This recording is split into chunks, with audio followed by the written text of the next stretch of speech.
사도신경 오래 신앙을 고백하겠습니다. 전능하사 천지를 만드신 하나님 아버지를 내가 믿사오며 그 외아들 우리 주 예수 그리스도를 믿사오니 이는 성령으로 잉태하사 동정녀 마리아에게 나시고 본디오 빌라도에게 고난을 받으사 십자가에 못 박혀 죽으시고 장사한 지 사흘 만에 죽은 자 가운데서 다시 살아나시며 하늘에 오르사 전능하신 하나님 우편에 앉아 계시다가 주로서 산자와 죽은 자를 심판하러 오시리라. 성령을 믿사오며 거룩한 공예와 서로 통하는 것과 죄를 주시는 것과 몸이 다시 사는 것과 영원히 사는 것을 믿사옵나이다. 아멘. 545장 찬송하시겠습니다. 545장입니다.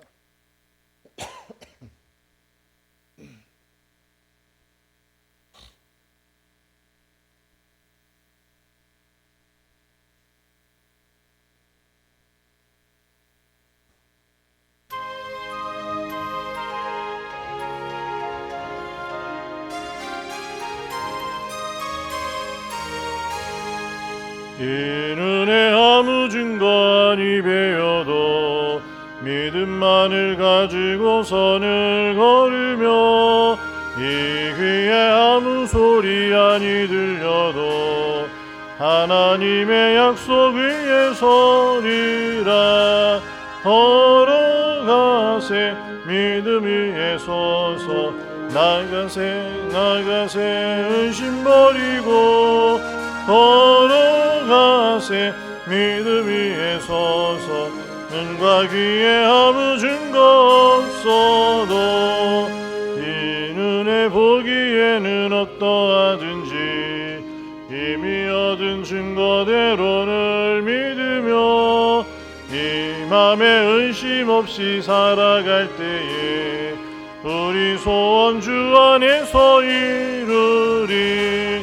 걸어가세 믿음 위에 서서 나가세 의심 버리고 걸어가세 믿음 위에 서서 눈과 귀에 아무 증거 없어도 주님의 거룩함을 두고 맹세한 주 하나님 아버지는 참 이쁘다. 그 귀한 모든 약속 믿는 자의 능치 못할 무슨 일이 있을까. 걸어가세 믿음 위에 서서 나가세 의심 버리고 걸어가세 믿음 위에 서서 눈과 귀에 아무 증거 없어도. 아멘. 하나님 말씀 보시겠습니다. 누가복음 1장입니다.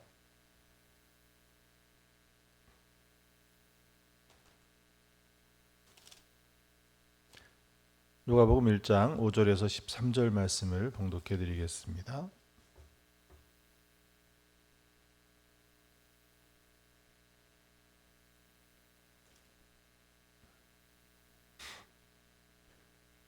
누가복음 1장 5절에서 13절 1절 말씀입니다. 5절 말씀입니다. 유대왕 헤롯 때에 아비야 반열에 제사장 한 사람이 있었으니 이름은 사가랴요. 그의 아내는 아론의 자손이니 이름은 엘리사벳이라. 이 두 사람이 하나님 앞에 의인이니 주의 모든 계명과 규례대로 흠이 없이 행하더라. 엘리사벳이 잉타하지 못하므로 그들에게 자식이 없고 두 사람의 나이가 많더라.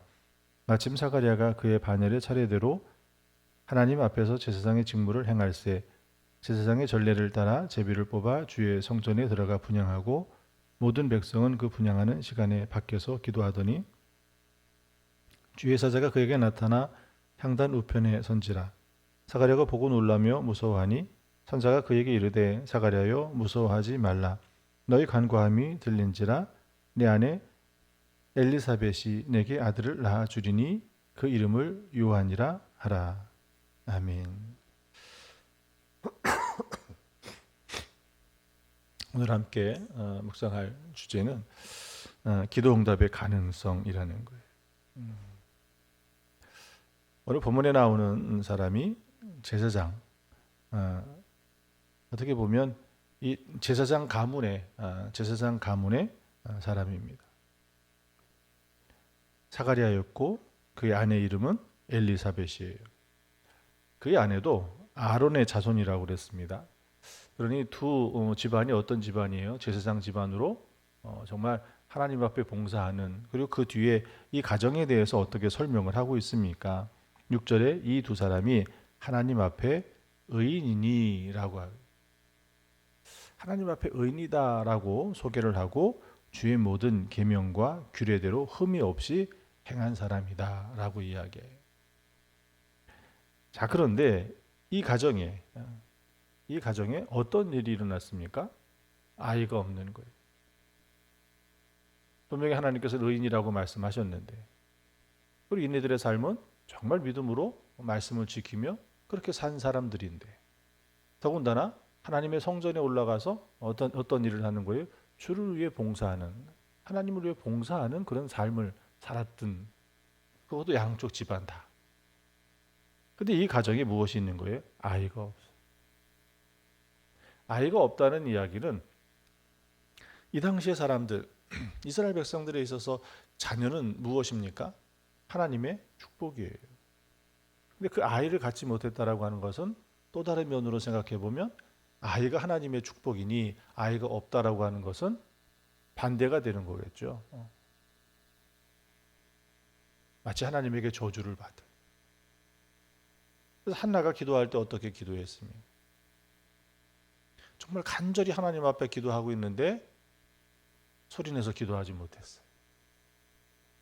유대인들은 성전에서 서서 소리내서 기도하는 게 일반적인 기도의 모습이에요. 그런데 그 한나는 어때요? 자기가 기도하고 있는 그 기도 제목이 무엇이기 때문에 그래요. 아이를 낳지 못한 하나님의 저주를 받은 여인. 그러니 사람들 앞에 소리를 내서 하나님 나에게 아이를 달라고 기도할 수 있었겠느냐라고 하는 거예요. 그러니까 말은 하지 못하고 정말 그 간절함이 몸부림치면서 기도했던 모습이 엘리야에게 보일 때는 어떻게 보였던 거예요? 마치 술 취한 사람이 막 그 모습처럼 보일 수밖에 없었던 것이거든요. 오늘 사가랴와 엘리사벳에게도 어떤 일이에요? 의인이라고 그랬는데 하나님의 말씀대로 흠이 없이 살았다고 그랬는데, 근데 이 가정에 지금 어떤 고난이 있는 거예요? 아이를 낳지 못하는 거, 아이가 없다라고 하는 거예요. 더군다나 7절에 이제는 그 소망도 다 끊겨버렸어요. 이제는 기도해도 응답받을 수 있는 그런 소망마저도 다 끊겨버린 그때라는 거예요. 7절 하반절에 그렇게 이야기하잖아요. 두 사람의 나이가 많더라. 두 사람의 나이가 많았다라고 하는 이 표현 속에서 보면 어때요? 이제는 아이를 낳을 수가 없는 지경에 이르렀다라는 거거든요. 본문에는 아이를 위해서 어떤 기도를 했는지는 나오지 않고 있지만, 그러나 이 가정에게는 어떤 기도가 있었겠습니까? 한나와 같이 하나님에게 자녀를 구하는 그런 간절함의 기도가 있었지 않겠어요? 자, 그런데 하나님이 이때 역사하십니다. 아브라함이 이삭을 얻었을 때도 언제예요? 약속의 말씀을 주시고 25년이나 시간이 지났지만 그 안에 사라의 태는 끊겨버렸지만, 그러나 그때 하나님께서 어떻게 하십니까? 아브라함이 100세가 되었을 때, 이제는 인간의 소망이 다 끊겨버렸을 그때 하나님께서 어떻게 하고 계셔요? 그때 역사하셔요. 우리 몸에 힘이 남아있으면 어떻습니까? 우리가 운동을 할 때도 보면 무슨 이야기를 해요? 운동을 하는 것이 힘이 들어가야 되는 일이잖아요. 그런데 사실은 어떻게 말합니까? 힘 빼라고 이야기를 해요. 힘 빼. 힘 빼지 않으면 내가 다치고, 힘 빼지 않으면 어때요? 아무리 유능한 키퍼도요, 골대를 향해서 골을 힘있게 차놓으면 들어갈 것처럼 보이지만 너무 힘이 강하면요, 그 볼대를 벗어날 수밖에 없어요. 공이 뜬단 말이에요.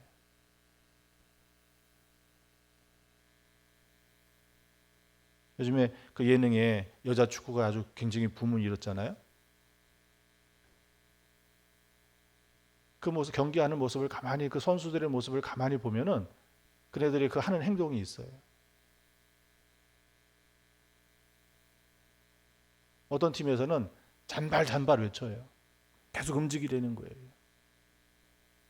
몸에 힘이 들어가지고 딱딱하게 굳어 있으면 공격하는 선수를 막아낼 수가 없다는 거예요. 그러니까 계속 잔발로 뛰면서 뭐라는 몸에 힘을 빼려는 거예요. 공을 놓고 이제 차야 되는 그 선수는 뭐라고 계속 이 중얼거리냐면 침착하자.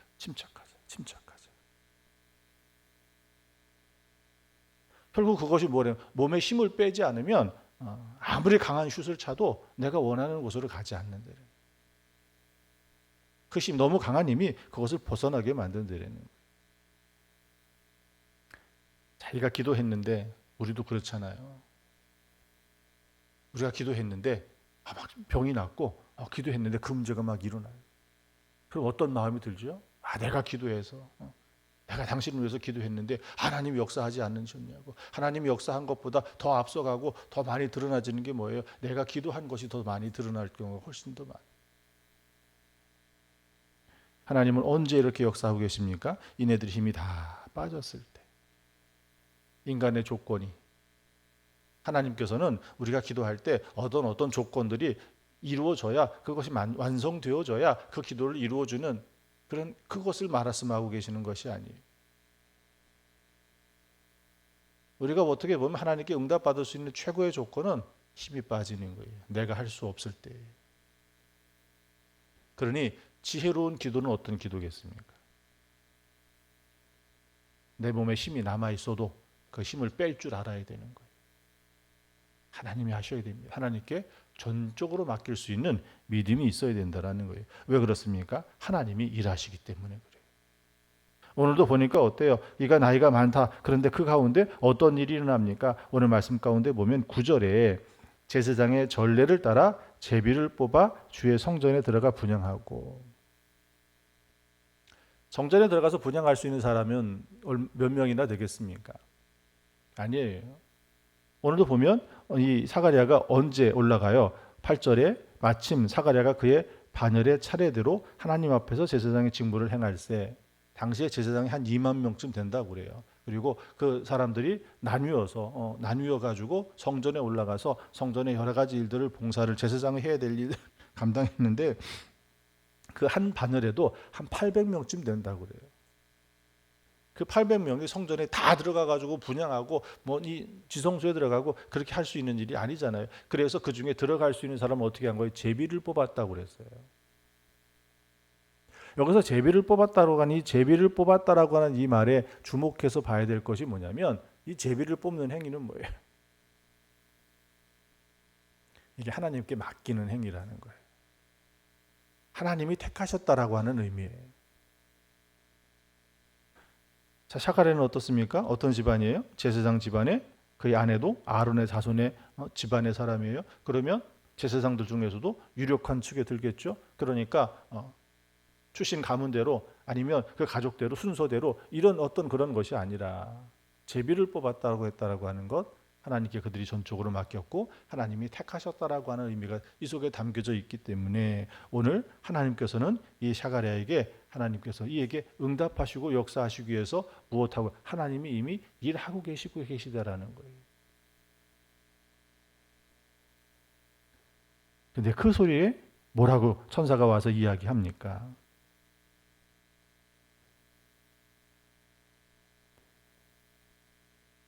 13절에 있는 말씀 중간절에 보면 천사가 그렇게 이야기하죠. 천사가 그에게 이르되 샤가랴여 무서워하지 말라.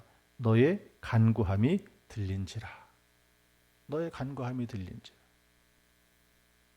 이렇게 샤가랴와 그의 아내는 나이가 많아 모든 힘이 다 빠졌지만 사실은 어떤 거예요? 그 전부터 계속해서 무엇을 위해서 기도하고 있습니까? 제사장으로 그 민족과 그 백성들을 위해 기도를 그 분향단에 하나님께 올려드린도 했지만 자기의 개인의 기도는 어떤 거예요? 하나님 우리에게 뭐예요? 자식을 달라고 하는 그 기도가 하나님께서는 이 샤가랴의 기도를 들으셨다라고 하는 거예요. 기도는 어떤 것이라고 그랬습니까? 하나님께 향기로 올라가는 것이라고 그랬잖아요. 바로 그렇게 하나님께서는 그 사가랴의 기도를 무시하지 아니하시고 그가 나이가 많이 들어서 이제는 할 수 없는 그때가 이르렀음에도 불구하고 하나님께서는 그 기도를 기억하고 계셨다라고 하는 거예요. 오늘 우리가 하는 이 기도가 내가 그 일을 여러 번 전도하려고 애도 써보고 선물도 줘보고 같이 여행도 가보고 내가 할 수 있는 거 다 했는데도 윽박도 질러보고 다 했는데도 아직까지 구원 못 받았는데 아직까지도 교회 그러면 퉁퉁거리고 있는데 지금 기도한다고 그가 들을까? 그런 마음이 아니라는 거예요. 지금껏 우리가 애쓰고 전도하려고 노력했던 그 일들과 그를 위해서 기도했던 것 하나님께서는 기억하고 계셔요. 지금 오늘 우리가 다시 기도하는 것은 하나님께서 우리의 기도를 들으시고 하나님께서 지금 어떻게 이 사가랴를 통해서 일하고 계셨던 것처럼 오늘도 그를 위해서 일하고 계신 거예요. 단지 무엇 때문에 아직 그가 힘이 빠지지 않아서, 어쩌면 그의 힘이 아니라 우리의 힘이 빠지지 않아서 그 이야기는 하나님 앞에 간절하지 못했고 하나님께 전적으로 맡기지 못했고 여전히 그러면서 또 다른 나의 방법들을 생각하고 있었더라는 거예요. 우리 추수감사절날 총동원 예배 드리기로 했잖아요. 그럼 그것을 위해서 준비해 나가는데 어떻게 합니까?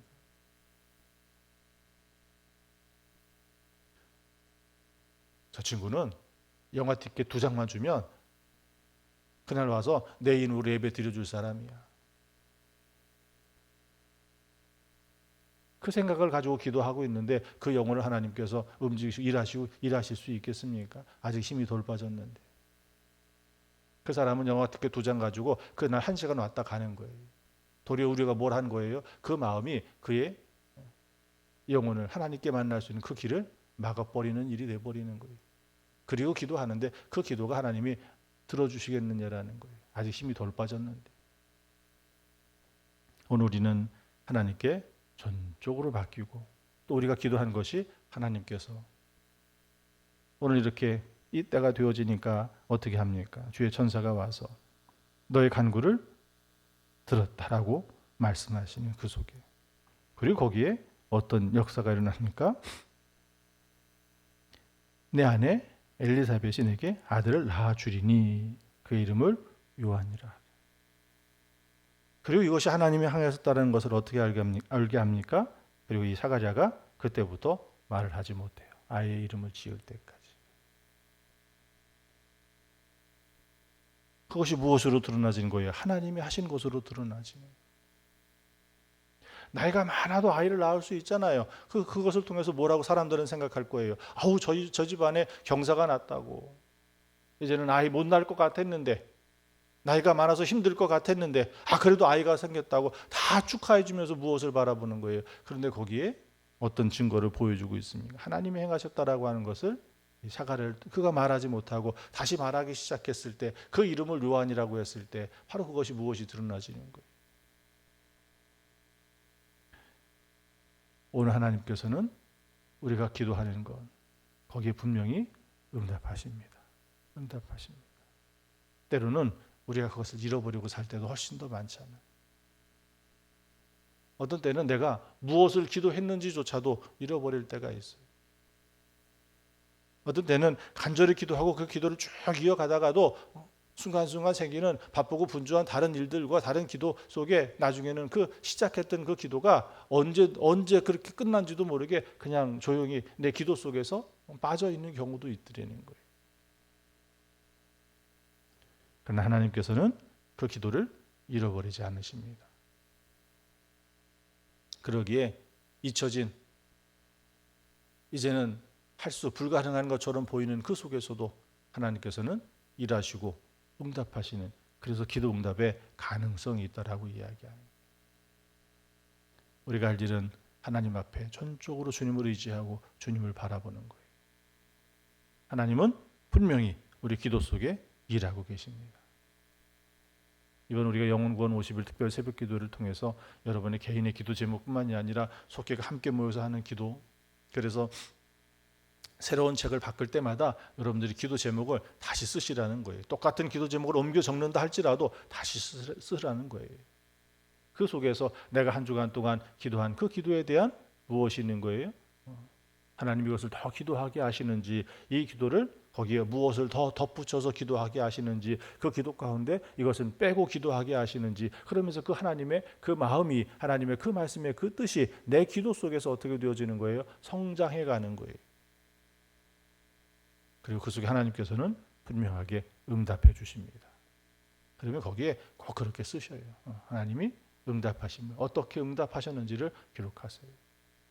우리 중보기도실에 보면 기도 제목을 다 내어놓고 시간이 지나면 내가 응답을 받았으면 내가 응답했노라고 보고를 해줘야 되잖아요. 응답 받았는데도 불구하고 중보기도실은 계속 기도하고 있는 거예요. 왜 그 말을 해주지 않으니까 모르니까 응답 받은 이미 끝난 기도도 계속해서 기도하고 있는 거예요. 내가 기도 제목을 올렸다면 거기에 내가 기간을 정해놓고 기도하는 것이 있으면 기간이 지나면 다시 기도 제목을 다른 기도 제목을 올리든 아니면 응답이 받은 그것을 보고해 주든 그런 일들이 일어나야 됩니다. 오늘 여러분 기도 가운데 하나님께서 어떻게 일하시고 역사하시는지 그 믿음을 가지고 그 소망을 가지고 이 새벽도 간절하게 기도하시기 바랍니다. 특별히 우리 전도 대상자들, 지금껏 안 한 것 아니지만 그러나 다시 우리가 그 이름을 붙들고 기도하게 하신 이유는 분명히 또 다른 하나님의 계획과 이유가 있다라는 거예요. 그러니 그것을 포기하지 말고 기도하십시오. 우리의 힘이 빠지면 내가 할 수 없는 그 자리에 이르렀을 때 하나님께서는 일하시는 줄 믿습니다. 기도하겠습니다. 드려진 예물 봉헌합니다. 1천 번째 예물 드립니다. 유영숙 권사님, 이현옥 권사님, 박경숙 권사님, 최영미 황조희 김소민, 기도하는 곳에 하나님 함께 하실 줄 믿습니다. 하나님 감사합니다. 이 새벽에도 주의 말씀 붙들고 기도합니다. 하나님께서는 우리의 기도를 잊지 아니하시고 하나님 우리가 기도하는 그 자리에 하나님께서 일하시고 하나님께서 역사하여 주셔서 그 일을 이루어내 주시는 줄 믿습니다. 오늘 이 새벽에도 그 믿음을 가지고 간절히 하나님 앞에 기도할 때 하나님께서 우리 마음 가운데 평화를 주시고 하나님께 우리가 기도할 때 전적으로 하나님을 신뢰하며 그 믿는 믿음으로 하나님께 기도하게 하여 주시옵소서. 이 한날도 주님과 동행하기를 소망합니다. 한 걸음 한 걸음 나아가는 우리의 삶의 자리에 하나님께서 우리와 함께 하여 주셔서 하나님 의인이 비록 세상 가운데 고난을 당한다 할지라도 하나님 그 믿음을 잃어버리지 않고 기도의 자리를 떠나지 아니하며 하나님의 말씀을 굳게 잡고 하나님께서 인도하시는 하나님께서 우리의 삶을 보호하시는 그 은혜 속에 살게 하여 주시옵소서. 하나님 우리의 전도 대상자들 확정케 하시고 그 이름을 붙들고 간절히 기도하게 하시사 하나님의 은혜를 구하게 하여 주시옵소서. 우리의 자녀들을 위해서 기도합니다. 어려서부터 하나님의 말씀을 알고 저도 스스로 무릎 꿇어 하나님 앞에 기도함으로 하나님의 그 마음, 하나님의 그 은혜를 경험케 도와주시옵소서. 그리하여 하나님 저들의 인생이 주와 더불어 동행하며 하나님 이 세상에서 이 땅에서 살아갈 때 하나님께서 저를 존귀하게 하시며 세우시고 하나님 칭찬받게 하시고 하나님 저를 통하여 이 땅의 빛과 소금이 되게 하여 주실 줄 믿습니다. 하나님 이 새벽에도 간절히 부르짖고 기도하는 자리 가운데 하나님께서 우리의 기도를 들으시사 병든 몸을 고치시고 상한 심령을 회복시키시며 무엇을 대하든 하나님의 은혜와 권능으로 능히 감당케 도와주시옵소서. 이날도 하나님께서 우리의 기도 가운데 응답하심으로 하나님께 더 큰 감사와 찬송으로 영광 돌리는 날 되게 하여 주시옵소서. 감사드리며 우리를 구원하신 예수님의 이름으로 기도하옵나이다. 아멘. 주기도문 하시겠습니다. 하늘에 계신 우리 아버지여, 이름이 거룩히 여김을 받으시오며 나라에 임하옵시며 뜻이 하늘에서 이루어진 것 같이 땅에서도 이루어지이다. 오늘날 우리에게 일용할 양식을 주옵시고 우리가 우리에게 죄 지은 자를 사하여 준 것 같이 우리 죄를 사하여 주옵시고 우리를 시험에 들게 하지 마옵시고 다만 악에서 구하옵소서. 내게 나라와 권세와 영광의 아버지께 영원히 있사옵나이다. 아멘.